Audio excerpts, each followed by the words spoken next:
Hey gang, JC here, and this is the Daily Dose for Thursday, January 5th, 2012. A combined venture with Mind Active in beautiful downtown Clayton. Great television archives, top of the page. Rock and roll poll question results from yesterday. Which Republican candidate would pose the biggest problem for the president in November? Number one answer at 54% is Mitt Romney. Rick Santorum at 19%, Ron Paul only 15%, and almost any third-party candidate came in at 12%. That was a trick question there on that fourth choice, because everybody pretty much knows if there's a third-party candidate, that ain't going to hurt the president. That's going to hurt the other Republican nominees. So just wanted to see if anybody was paying attention, and 12% of you apparently were not.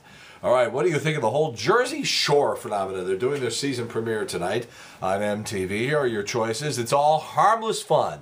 B, it's a pathetic display of desperate, talentless people grasping at fame, and I love it. C, it's a pathetic display of desperate, talentless people grabbing at fame, and I wouldn't waste a second of my time with it. That's choice C. Or D, it's proof that the terrorists have won. Please answer in the corner. We'll have results for you tomorrow. Did you cheat on your spouse yesterday? Now, I don't know if this is supposed to ease your conscience, but according to experts, January 4th is the biggest day for cheating of the year. They reason that cheating happens on January 4th mainly because people get fed up with their relationship over the holidays, because you don't have to go to work and you're around them all the time. And then they get around to cheating once they've settled back into their routine. I'm always fascinated by where people get all these opportunities for cheating. All right, according to a new study, and I suspected this for a very long time because for about the last, 5-6 weeks now, I've been suffering from this really bad upper respiratory head cold thing. It's just been awful. It was last Thursday. It was the first day that I started feeling like myself. I had basically been sick for the whole month prior to that. Now Trish is battling it, everything like that. And I have thought sometimes when I've been behind the wheel of a car that that my senses seem a little bit numbed. And now it has been proven, because according to a new study, when you drive with a heavy cold or the flu, it's as bad as driving drunk. Researchers found that being sick slowed people's reaction time by about 50%. That's the same result as drivers who had 4 shots of whiskey. All right, CareerCast.com released their annual list of the most and least stressful jobs in their 2012 Job Stress Report. Among the least stressful jobs at number 1, medical records technician, you're making $32,500 there. Jeweler, making $35,000, and a hairstylist at $22,000. The jobs with the most stress are at number 3, airline pilot, you're making a little over 100 G's there. Firefighter at number 2, $45,000, and number 1, enlisted military soldier, you're getting shot at and you're only making $35,800. That stinks.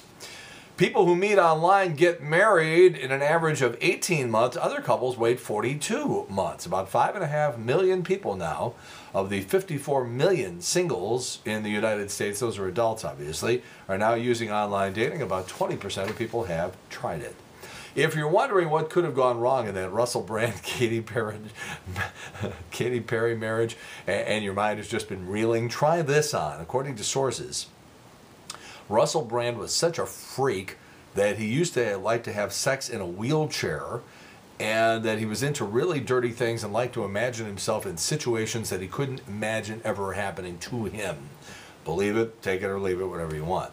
Us Weekly says Justin Timberlake and Jessica Biel are about to make the big mistake. Joe Torre, now this is a very interesting question. Normally I wouldn't bother with this, but Joe Torre has been an executive with Major League Baseball for the last, I guess it's since last February.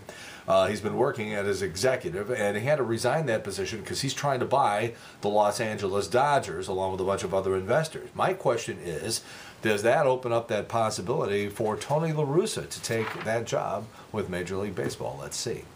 Kristen Wiig, studio really leaning on her to do a sequel to Bridesmaids. The movie made almost $300 million, and she is basically saying no, and it doesn't look like it's one of those hard-to-get things where she's just trying to drive up the price.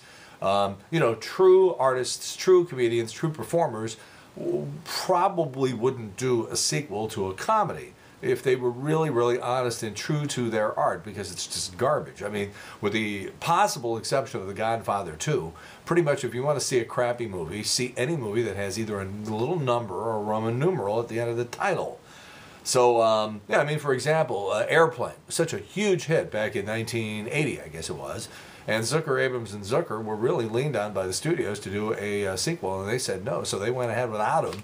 And Airplane 2 had absolutely nothing to do with Zucker, Abrams, and Zucker. So the question is, will the studio move on without Kristen Wiig and her cohorts? This season of The Bachelor is going to feature lots of nudity. And you're like, wait a minute, you can't show nudity on TV. Yeah. Well, this guy, the Bachelor guy, Ben Flajnik, apparently is going to see a lot of black boxes following him around on your TV screen.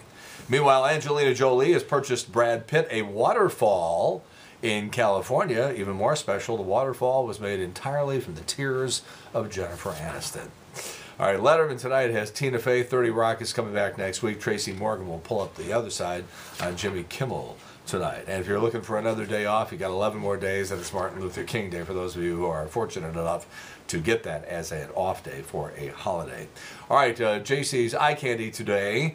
Yesterday we had those pictures of Steven Tyler's man boobs that surfaced on the internet, so we have taken that picture along with photographs of Simon Cowell and Arnold and Jack Nicholson, and you'll see that they are all suffering from a similar malady. Check it out, JC's Eye Candy, right below what you're looking at right now. Okay, JC's Rock and Roll poll, Jersey Shore, what do you think? Is it worth your time, not worth your time, somewhere in the middle, or you just want to go? Yeah. All right, please answer in the corner. We have results for you. In the meantime, that's it. JC's Daily Dose for Thursday, January 5th, 2012, a combined venture with Mind Active in beautiful downtown Clayton. We'll talk to you every day along with Trish Gazelle, noon to 3 on the Big 550 KTRS. In the meantime, we've beaten this one to death. Have a good one. See you later. Bye.